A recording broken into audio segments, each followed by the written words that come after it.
आणि यानंतर आपण बघणार आहोत 36 जिल्ह्यातल्या 50 बातम्या।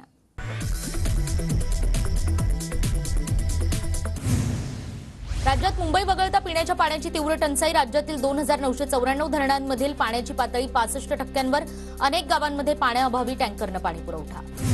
आणि राज्यात येत्या 48 तासात थंडीची तीव्रता वाढणार। अरबी समुद्रात चक्रीय स्थिती तयार झाल्याने थंडीची तीव्रता जाणवणार।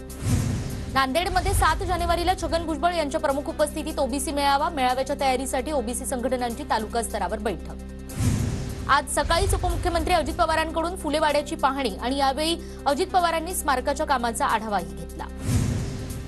फुलेवाड्याची पाहणी करताना अजित पवारांनी आयुक्तांना खडसावलं। फुलेवाड्यातील चेंबर काढण्याच्या अजित पवारांकडून सूचना। चेंबरच्या जागी फरशी बसवण्याचेही आदेश। उपमुख्यमंत्री अजित पवार आज पुणे दौऱ्यावर। सकाळीच दगडूशेठ हलवाई गणपतीचं दर्शन घेतलं तर भिडेवाड्याचीही केली पाहणी। बीडमध्ये मनोज जरांगे पाटलांची आज इशारा सभा। 100 एकरवर सभा आणि 200 जेसीबीतनं पुष्पवृष्टी होणार। जरांगे पाटील आज काय बोलणार याकडे सगळ्यांचं लक्ष। मनोज जरांगेंच्या सभेसाठी पोलिसांकडूनही विशेष खबरदारी। सभा शांततेत होईल। बीडमध्ये कोणताही तणाव नाही, पोलीस अधीक्षकांची माहिती।